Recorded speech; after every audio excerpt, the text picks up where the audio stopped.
नमस्कार दोस्तों, आप सभी लोगों का हमारे YouTube चैनल पर बहुत बहुत स्वागत है। आज मैं अपने चैनल के माध्यम से बहुत ही प्यारा सा भोलेनाथ का भजन सुना रही हूँ। यदि आप लोगों को मेरा गीत अच्छा लगे तो आप लोग मेरे चैनल को लाइक करें, सब्सक्राइब करें और कमेंट में लिख के ज़रूर बताएं कि आप लोगों को मेरा गीत कैसा लगा। धन्यवाद।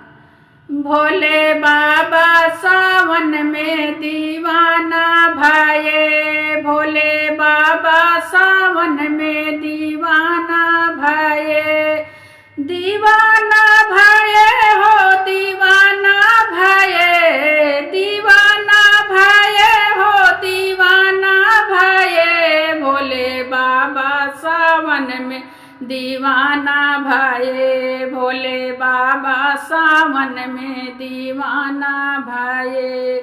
सोने की थाली में भोजना परोसे, भोजना परोसे हो भोजना परोसे, सोने की थाली में भोजना परोसे, भोजना उना जेवई आवारा भाये, भोले बाबा सावन में दीवाना भाये, भोले बाबा सावन में दीवाना भाये।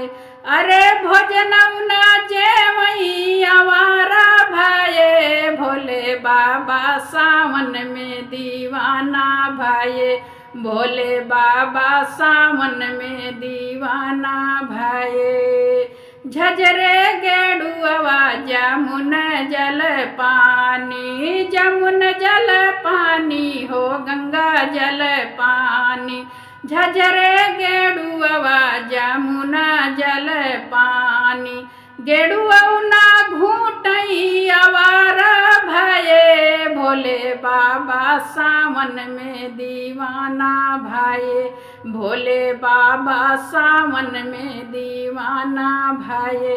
अरे गेड़ुआ ना घूटई आवारा भाये, भोले बाबा सावन में दीवाना भाये, भोले बाबा सावन में दीवाना भाये। लाची लवंगिया का बीरा जोराए, बीरा जोराए हो बीरा जोराए, लाची लवंगिया का बीरा जोराए, बिरवना कूचई आवारा भाये, भोले बाबा सावन में दीवाना भाये, भोले बाबा सावन में दीवाना भाये।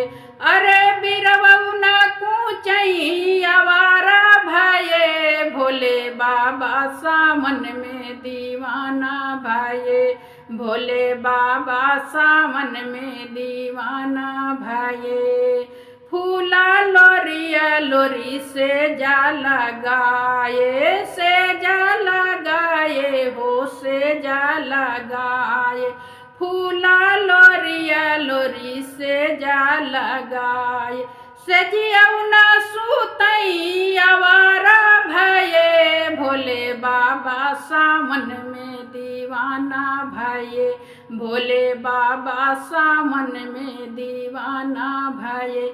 अरे सजियौना सुतई आवारा भाये, भोले बाबा सावन में दीवाना भाये, भोले बाबा सावन में दीवाना भाये, भोले बाबा सावन में दीवाना भाये।